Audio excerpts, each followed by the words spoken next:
Assalamualaikum dan salam sejahtera. Kembali lagi bersama Reka Code di mana kita bercakap tentang product design, pembangunan website, mobile apps dan sebagainya.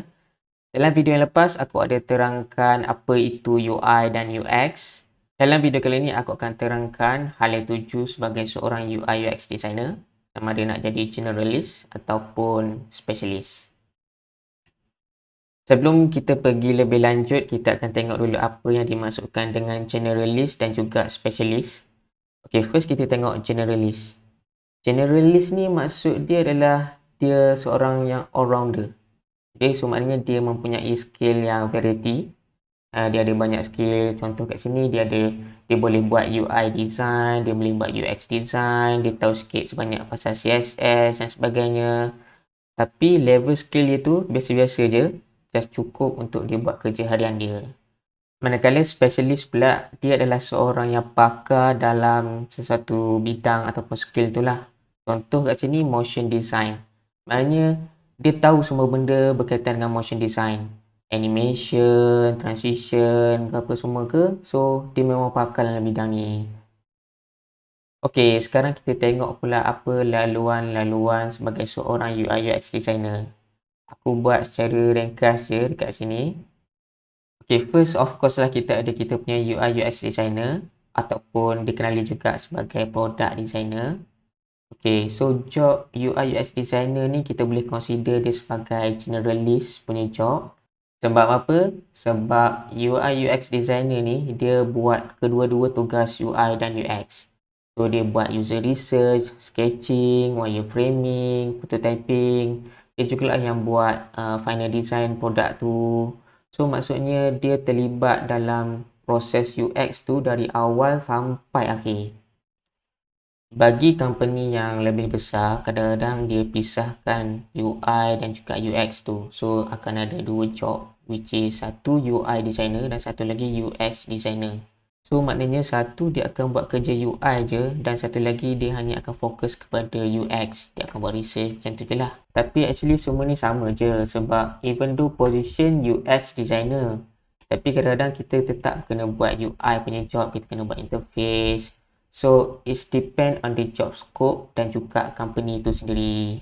Okay, so apa laluan yang korang boleh ambil sebagai UI UX designer ni? Okay, kita ada 3 laluan. First is korang boleh pergi kepada managerial punya position. So let's say korang dah naik jadi senior ataupun lead designer, korang dah boleh pergi kepada UX manager, product manager, even korang boleh jadi chief experience officer. Okay, laluan kedua pula adalah laluan specialist. Maksudnya korang akan pergi kepada job yang lebih spesifik dalam UX design tu. Contoh kat sini kita ada interaction designer, motion designer dan macam-macam lagi lah. Okay, so aku listkan a few je dekat sini. First, kita tengok dulu interaction designer. So, interaction designer ni dia fokus kepada experience produk dan juga macam mana produk tu berfungsi. Dia kena faham user flow ataupun user journey bagi sesuatu produk tu. Dan juga dia kena pastikan produk ni senang untuk user tu navigate dan juga interact. Okay, next kita tengok pula motion designer. So, motion designer ni dia lebih fokus kepada user experience daripada suatu page ke page yang lain. So, tugas dia adalah untuk mencipta animation bagi setiap elemen produk tu. Dia meliputi loading screen, hover animation, transition antara page dan macam-macam lagi lah. Okay, UX researcher pula dia hanya fokus kepada user research. So dia buat user interview, dia buat survey dengan user tu. Sebab dia kena faham macam mana pengguna ataupun user tu guna produk tu. Dia jugalah yang kena kenal pasti pain points user dan berikan solution yang terbaik kepada user. Next, kita tengok pula UX writer. So, UX writer ni tugas dia adalah membantu produk ataupun syarikat tu berkomunikasi dengan pengguna. So, maksudnya dia kena pastikan bahasa, perkataan, setiap label kat button tu jelas kepada user tu. Okay, last kita tengok pula VR AR designer. So, tugas VR AR designer ni adalah untuk design produk VR ataupun AR. So dia kena ambil kira semua sudut interaksi, dunia fizikal dan juga virtual. And of course lah dia kena mahir dalam teknologi VR dan AR tu sendiri. Okay, so tu adalah laluan kedua, laluan specialist. Next kita tengok pula laluan development. So maksudnya kalau korang tak nak jadi designer ataupun researcher, korang boleh jadi developer. Okay. Kat sini aku just bagi contoh dua je. So satu UI UX developer dan lagi satu is design system engineer. UI UX developer ataupun lebih dikenali sebagai front end developer lah. Okay, so tugas dia adalah untuk terjemah semua design kepada functional punya produk.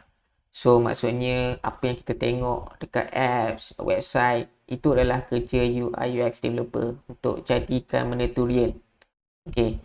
And then dia jugalah yang kena tentukan kebolehan design tu secara teknikal lah. So maksudnya design ni boleh buat ke tak apa semua. So itu adalah tugas UI UX developer.